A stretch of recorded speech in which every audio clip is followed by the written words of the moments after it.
Good morning everyone, welcome back to my YouTube channel. अभी मंदिर से तुरंत निकला हूँ। मेरे दिमाग में एक चीज़ आ रही थी कि जैसे आज मेरा ना हैमस्ट्रिंग और आर्म्स का वर्कआउट है, तो आपने नोटिस करा होगा कि जब भी लोग लेग्स का वर्कआउट करने जाते हैं ना, तो सारा फोकस टोटल स्क्वाट्स पे और लेग प्रेस पे, लेग एक्सटेंशन पे, मतलब 70 से 80% लोगों को मैंने यही करते थे, इस पे फोकस करते हैं। फिर लास्ट में एक फॉर्मल तरीके से, मतलब ये लगा लो कि उन्हें लगता है कि फॉर्मेलिटी है कि अरे यार लाइंग लेग कर्ल भी कर लेते हैं, या फिर किसी ने स्टिफ लेग डेडलिफ्ट ऐड कर ली तो कर ली। नहीं, देखो, किसी भी पार्ट को ना ओवरऑल डेवलपमेंट पे ध्यान दोगे किसी भी पार्ट की, तभी जाके उसकी ग्रोथ दिखेगी, तभी जाके उसकी क्वालिटी आएगी, तभी जाके लोग उस पे नजर जाना शुरू होगी। जैसे मैंने आर्म्स का बताया था कि अगर आप ट्राइसेप्स ट्रेन नहीं करते हो तो देयर इज नो पॉइंट कि आप रोज बाइसेप्स करे जा रहे हो, आर्म्स आपकी अच्छी नहीं दिखेंगी। ऐसे ही लेग्स है, सिर्फ स्क्वाट्स और लेग प्रेस करने से काम नहीं होगा, आपको अपनी हैमस्ट्रिंग और इनर थाई पे भी फोकस रखना होगा। तो ना मैं आज आपको जो बताऊंगा, हैमस्ट्रिंग और इनर थाई के बारे में बात करेंगे हम कि कैसे उसको ग्रो करें। देखो, जैसे आप स्क्वाट्स को अलग टाइम देते हो, स्क्वाट्स को अलग एक्सरसाइजेस दे रखी हैं आपने, उसको लिए अलग दिन निकाला है, वैसे ही हैमस्ट्रिंग और इनर थाई के लिए भी आपको एक कंप्लीट डे देना पड़ेगा, तभी जाके उसकी वो ग्रोथ आएगी। क्योंकि देखो, जब भी आप लेग्स को फ्लेक्स करते हो ना, तो ओवरऑल साइज तभी दिखेगा जब आपके क्वाड्स और हैमस्ट्रिंग दोनों की ग्रोथ दिखेगी। तो आज हम बात करेंगे हैमस्ट्रिंग और इनर थाई के बारे में। आज क्वाड्स की कोई बात नहीं होगी, आर्म्स की कोई बात नहीं होगी, आज सिर्फ बात करेंगे हैमस्ट्रिंग की एक्सरसाइजेस के बारे में। और करते हैं, पहले पहले वर्कआउट करेंगे, उसके बाद आपको बताएंगे हैमस्ट्रिंग की ग्रोथ कैसे होगी। तो जैसा कि मैंने बताया था, आज हमारी लेग्स और आर्म्स का वर्कआउट है। लेग्स में आज 2 ही एक्सरसाइज होती हैं, जिसमें डंबल आरडीएल होता है और सिंगल लेग एक्सटेंशन। तो आज मैंने प्लान करा है कि पहले आर्म्स का वर्कआउट करूंगा और एंड में डंबल आरडीएल और सिंगल लेग एक्सटेंशन दूंगा। आज आर्म्स में ना 3 सुपर सेट करने हैं हमें। रूटीन सेम है। सबसे पहला सुपर सेट है हमारा रॉड से पुल पुश डाउन, और सुपर सेट है बाइशन गर्ल्स का।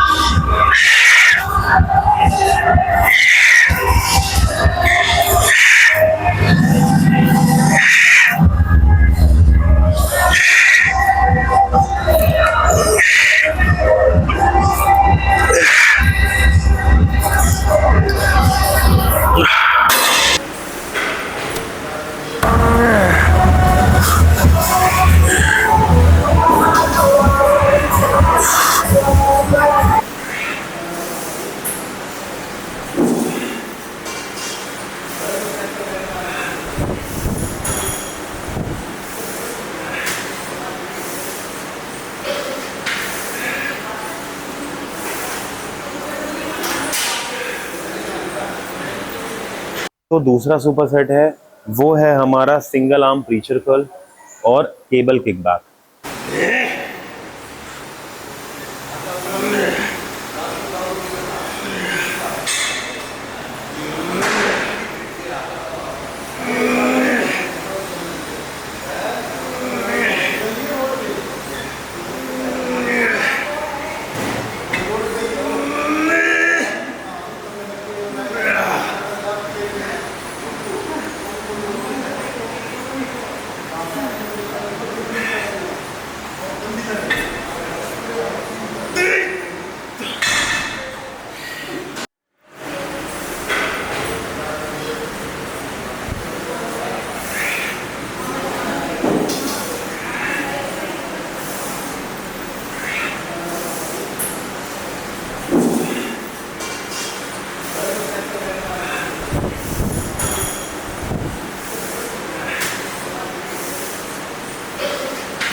जो भी मैं वर्कआउट करता हूँ ना, उसके फॉर्म को बहुत ध्यान से देखा करो, और कुछ भी कंफ्यूजन हो तो मेरे से कमेंट सेक्शन में पूछ सकते हो।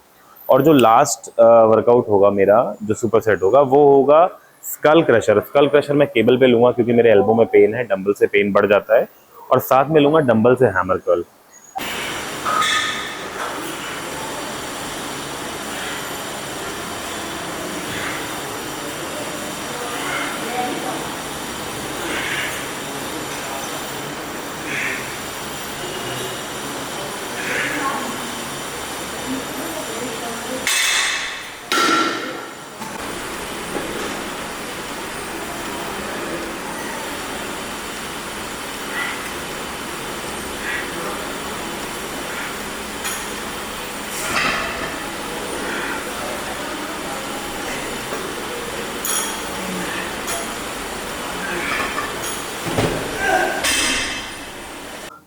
आर्म्स का वर्कआउट कंप्लीट हो गया है। अब पहले जाके ये टी शर्ट चेंज करूंगा, उसके बाद हम शुरू करेंगे लेग्स की एक्सरसाइज। 2 एक्सरसाइज है, dumbbell RDL and single leg extension. इसके बाद मैं आप लोगों को बताता हूँ हैमस्ट्रिंग ग्रो करने की, जो मैंने बात कही थी कि हैमस्ट्रिंग कैसे ग्रो करेंगे और हैमस्ट्रिंग को इंपॉर्टेंस देना क्यों जरूरी है लेग्स के वर्कआउट में। या आप ऐसा करो, मैंने सब मेरे दिमाग में एक चीज है, मैं ना पहले आपको ये चीज समझा ही देता हूँ, उसके बाद हम चलते हैं लेग्स के वर्कआउट की तरफ। तो हैमस्ट्रिंग और इनर थाई का वर्कआउट इंपॉर्टेंट है क्यों?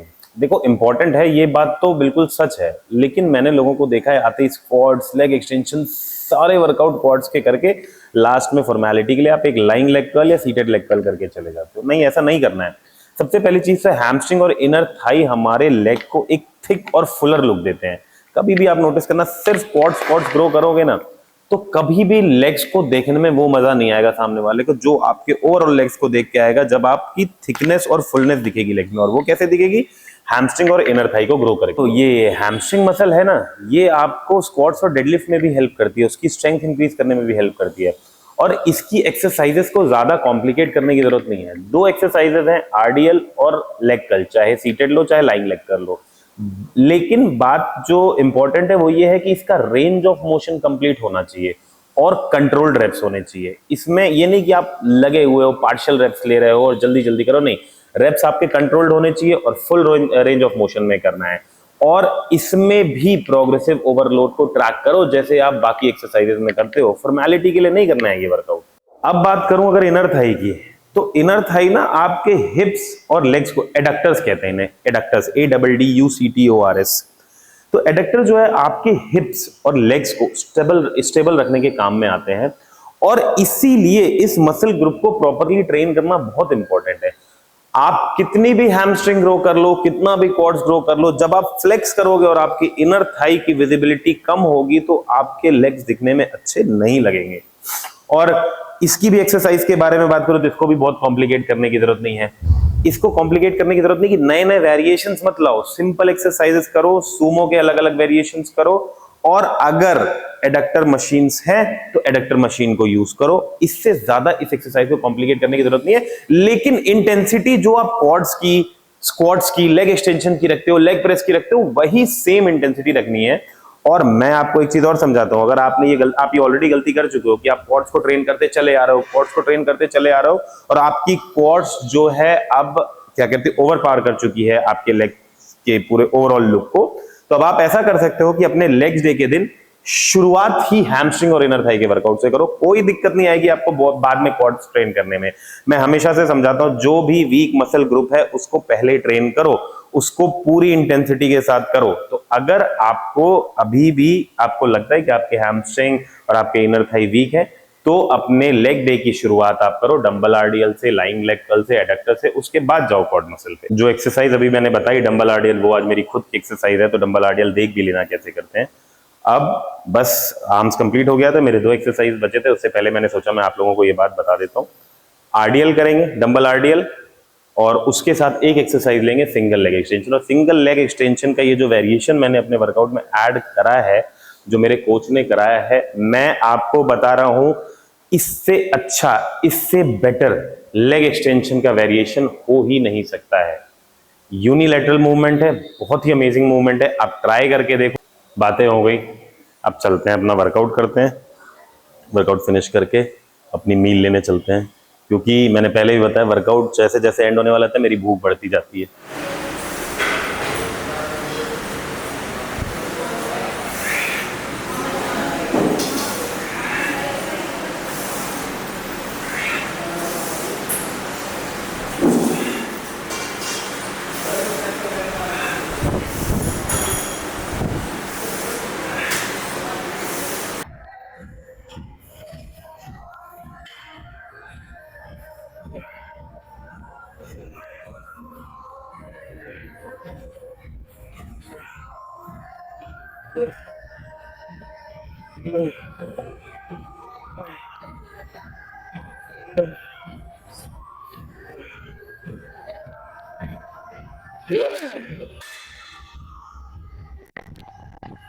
यार जो भी लोग कंटेंट क्रिएशन कर रहे हैं ना, मतलब मैं आप लोगों को बता दूं कि इतना आसान नहीं होता उनके लिए सब कुछ मैनेज करना। मतलब जब तक मैं नहीं करता था ना, तब तक मुझे भी लगता था कि कंटेंट क्रिएशन वालों का क्या है, वीडियो डाल दो, बनाया, डाल दिया, फेमस हो गए, चल गया। नहीं, ऐसा नहीं है यार। पूरा पूरा दिन निकल जाता है और हमें पता नहीं चलता है। इसीलिए कई वीडियोस आपने देखी होंगी कि कंटेंट बनाने के चक्कर में अपना सब कुछ दाव पे मत लगा दो। मतलब कि ऐसा ना हो कि आप सिर्फ कंटेंट क्रिएशन के चक्कर में सब कुछ छोड़ दो, आप काम करना छोड़ दो, या ऑलरेडी आप किसी जॉब में हो या किसी काम को कर रहे हो उसको छोड़ के कंटेंट क्रिएशन करो। ऐसा नहीं करो। एक सोर्स ऑफ इनकम के बारे में सोचते हुए कंटेंट क्रिएशन करना है, क्योंकि जब आप कंटेंट क्रिएशन करते हो ना तो आप टोटली लॉस्ट हो जाते हो उसमें। और कंटेंट क्रिएशन 2 घंटे 4 घंटे का काम नहीं है, कंटेंट क्रिएशन पूरे दिन का काम है। अगर आपको लगता है ना कि ये शूट करा और वीडियो उठा के डाल दी, तो ऐसा नहीं होता है। उससे पूछो जो उस शूट को करने के बाद उन वीडियोस को, उन फोटोज़ को सेलेक्ट करता है, उसके बाद उसको एडिट करता है। करके देखो ना आप, मेरी जो वीडियो 10-10 15-15 मिनट की जाती है, उसके पीछे कितनी देर की मेहनत है अगर मैं आपको बता दूंगा ना, तो आपको सदमा लग जाएगा कि भाई ये जो कर रहे हैं ये करना सही है भी कि नहीं। तो भाई वो डिसीजन मेरा है ना, ये डिसीजन हमारा है। कंटेंट जो क्रिएट कर रहे हैं, हमारा डिसीजन, हमारा ये काम करने का। और इसमें हम आज कर रहे हैं, कल करेंगे, तब तक करते रहेंगे जब तक जो हमें चाहिए इस चीज़ से वो हमें मिल नहीं जाता। तो कंटेंट क्रिएशन ईजी नहीं है। बता, कंटेंट क्रिएशन ईजी है? होता तो सब नहीं करते। एग्जैक्टली, सब नहीं करते। और जो बातें आपको समाज समझाता है ना, वही बातें मैं भी आपको समझा रहा हूँ कि कंटेंट क्रिएशन करने के साथ अपनी एक सोर्स ऑफ इनकम के बारे में सोचते हुए करना है। ऐसा नहीं कि आप घर पे बैठे और सिर्फ कंटेंट क्रिएशन करे जा रहे हो। देखो, अगर आप स्टूडेंट लाइफ में और ये काम करो तो मैं आपको अननेसेसरी पुश नहीं कर रहा हूँ। या अभी आपने ग्रेजुएशन करी और अब अभी आपने डिसाइड करा है कि मुझे कंटेंट क्रिएशन पे थोड़ा टाइम देना है, तो अब दो। लेकिन एक एज के बाद आप ऐसा नहीं कि सिर्फ सब कुछ छोड़ के कंटेंट क्रिएशन करने लग जाओ। अनटिल एंड अनलेस आपने प्रॉपर काम वाम करके सेविंग्स कर रखी है, सब कुछ आपने प्लान कर रहा है कि मैं इस सेविंग से काम करूंगा जब तक मैं कंटेंट क्रिएशन की जर्नी अपनी धीरे धीरे आगे बढ़ाऊंगा, तो फिर ठीक है। लेकिन अगर आपको ये लगता है कि सिर्फ कंटेंट क्रिएशन करने से काम हो जाता है, तो सिर्फ कंटेंट क्रिएशन करने से काम नहीं होगा। आपको एक सोर्स ऑफ इनकम भी अपना बना के रखना है, अपनी एटलीस्ट अपनी डेली नीड्स को पूरा करने के लिए। सब यही करते हैं कि नहीं करते हैं? बिल्कुल। और जनरली कंटेंट क्रिएशन 1-2 दिन की बात थोड़ी है, उसके पीछे कई सालों की मेहनत रहती है। लोग तो जब हम अच्छा करने लग जाते हैं, जब देखने लग जाते हैं, लोग तो सोचते हैं अरे इसके साथ तो अच्छा हो रहा है। बट उसके पीछे की जितनी 5 साल 10 साल की मेहनत जो हम जीरो से करते आए, वो नहीं देख पाते लोग। बिल्कुल। और 100% में से सिर्फ 10% ऐसे लोग हैं जिनकी किस्मत 1-2 वीडियोस में या ज़्यादा से ज़्यादा 10-12 वीडियोस में खुल जाती है। नहीं तो 90% लोग सालों साल लगा देते हैं इस चीज़ में, उसके बाद जाके उन्हें उनका वो ड्रीम, उनका वो गोल अचीव होता है जिसके लिए उन्होंने करना शुरू करा था। किस्मत के भरोसे बैठना भी नहीं चाहिए, वो लोगों की किस्मत है। बट मुझे पता है मुझे मेहनत करनी है, क्योंकि आप जब तक लोगों को वैल्यू प्रोवाइड नहीं करोगे, जब तक आप एक सही चीज़ नहीं दिखा रहे हो कि आप क्या लोगों को सिखा रहे हो, तो लोग क्यों आपको पूछेंगे या फिर क्यों फॉलो करेंगे, क्यों आपको इंस्पिरेशन मानेंगे। ये चीज़ ध्यान रखते हुए आप पहले खुद के ऊपर वर्क करो। जब आप खुद बेटर हो जाओगे तो ज़रूर लोग आपसे पूछेंगे। ये तो है। तो ये कहते हैं ना, दूर के ढोल सुहाने होते हैं। तो ये वही बात है कि कंटेंट क्रिएशन देखने में इजी लगता होगा आपको, ऐसा लगता होगा कि कंटेंट क्रिएशन में पैसा ही पैसा है, सब कुछ है, पैसा है, नाम है, लेकिन आपका बहुत सारा टाइम, आपकी बहुत सारी मेहनत लगती है वहाँ तक पहुँचने में। तो हर छोटी छोटी चीज़ का ध्यान देते हुए ये काम करना है। और मैंने आपको समझाया है, अगर आपको कंटेंट क्रिएशन करना है तो कैमरा उठाओ, फ़ोन का कैमरा उठाओ या सिर्फ कैमरा उठाओ, कुछ भी जिससे आप रिकॉर्ड कर सकते हो, बोलना शुरू करो, बात करना शुरू करो, कुछ बनाना शुरू करो। बिल्कुल। तो क्रिएटिन के मिथ्स और फैक्ट्स मैं आप लोगों को ऑलरेडी बता चुका हूँ, काफ़ी बार बता चुका हूँ। एंड आई होप कि अब इस चीज़ को लेके आपको कोई भी कन्फ्यूजन नहीं है। मैं ना आप लोगों से सिर्फ एक ही बात कहना चाहता हूँ, अगर आप लोगों को मेरी कोई भी समझाई हुई बात को लेके कन्फ्यूजन है ना, तो आप 10 बार भी पूछोगे ना, तो 10 बार बताऊँगा, क्योंकि मेरे टाइम पे मुझे बताने वाला कोई नहीं था। तो मैं ये नहीं सोचूंगा कि एक ही बात को मैं 10 बार क्यों बताऊं। ये कैसे लोग हैं जो एक ही बात बार बार पूछने के बाद भी नहीं समझ पा रहे हैं, बार बार समझाने के बाद भी नहीं समझ पा रहे हैं। मैं समझूंगा आपके सवालों को। फिर वही अजय के डेडलिफ्ट का दिन, फिर वही अजय के माइंडसेट की दिक्कत। कल इसका डेडलिफ्ट था, कल ये फिर नहीं मार पाया। क्यों? अपने माइंडसेट की वजह से। मतलब ये लगा लो 24 घंटे पहले इसने 200 केजी ट्राई करा है और नहीं कर पाया, और अभी ये दोबारा 200 केजी ट्राई करने जा रहा है, तो मोस्ट प्रॉब्ली कर लेगा। तो सोचो कि माइंडसेट जो मैं करता रहता हूँ कितना फ़र्क पड़ जाता है। लोग नहीं थे आसपास, अकेला था तो इसका माइंडसेट वीक पड़ गया। अब इसके आसपास लोग हैं तो शायद इसका माइंडसेट स्ट्रॉन्ग हो गया और ले लेगा। अभी भी आई एम नॉट श्योर कि ये ले पाएगा, बट स्टिल देखते तो हैं। 24 घंटे के गैप में 200 केजी फेल हो चुका है और 200 केजी दोबारा ट्राई करने जा रहा है। और भाई बेशरम वार्म अप है। अब 200 केजी को वार्म अप बता रहा है ये। नहीं हाँ 190 है। अच्छा 190 वार्म अप है, फिर 200 केजी लेगा। इतना दिमाग लगा रहा है। 205 किलो ये चल।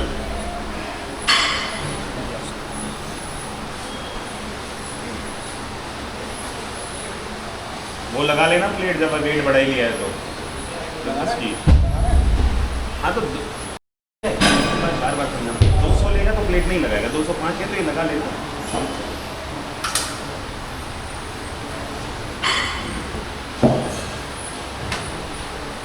बीच में रखे हुए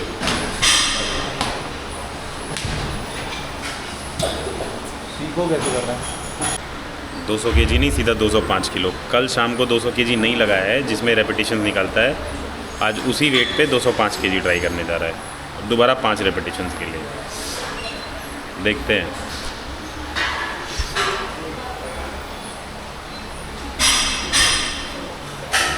दिमाग में है ना कि 5 रेप लेने हैं इसके। चल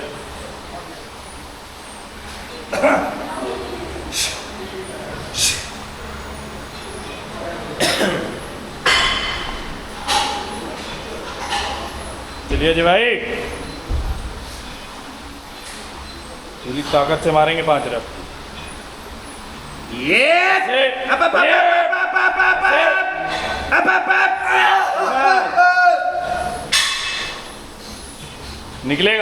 निकलेगा इसी स्पीड से ऐसे। तू बड़ा पैरों से धक्का दे दी तूने रोड पे यार, मंद बुद्धि। गाड़ी चला दे तू। जब से थोड़ा लीन हुआ हूँ, कंप्रेशन टी शर्ट्स कुछ ज़्यादा ही पहनने लग गया हूँ। पता नहीं कभी बिल्कुल ही नहीं पहनता था, पहनने लगा हूँ तो रेगुलर ही पहन रहा हूँ। सो आज का दिन भी कंप्लीट हो गया, अपना ट्रेनिंग कंप्लीट कर ली, बच्चों के साथ गाली गलौज कर ली। गाली गलौज किए बिना ये नहीं सीखेंगे, बिना डांट खाए सीख ही नहीं सकते, मैं कितनी भी कोशिश कर लूँ। प्यार से तो हम नहीं सीखे कुछ अभी तक। स्टेप्स कंप्लीट, ट्रेनिंग कंप्लीट, सब कुछ कंप्लीट, सब कुछ ऑन टाइम चल रहा है। अभी 8% जो मैं जिस बात से मैं सबसे ज़्यादा खुश हूँ ना, वो ये है कि मैं रेगुलर हूँ। जैसे मैं इंस्टाग्राम पे सालों से रेगुलर हूँ, मैं यूट्यूब पे रेगुलर हो चुका हूँ। मुझे इस बात की सबसे ज़्यादा खुशी है। धीरे धीरे व्यूज़ बढ़ेंगे, धीरे धीरे फॉलोअर्स बढ़ेंगे। आप लोग का साथ बना रहा तो ये जर्नी बहुत आगे तक जाने वाली है, क्योंकि मैं नहीं रुकूँगा। मैं ये वीडियोस बनाता रहूँगा, चाहे 3000 लोग देखें, चाहे 3 लाख लोग देखें, चाहे 3 करोड़ देखें, या सिर्फ 3 लोग भी देखें, मैं वीडियोस बनाता रहूँगा। आप लोग ऐसे ही मेरे साथ बने रहिए। Thank you so much for everything, for every kind of support. मिलते हैं आप लोगों से नेक्स्ट व्लॉग में, तब तक के लिए tata, good night, bye bye. अभी बाय हुआ नहीं, भाई आ गया। अब इसे ऐप्स करने थे आज। मैं कह रहा हूँ ना, जब तक ये गाली नहीं खाएंगे तब तक ये नहीं मानेंगे। इसे ऐप्स करना था, ऑलरेडी लेट हो चुका है ऐप्स के लिए, ये करके जाएगा आज।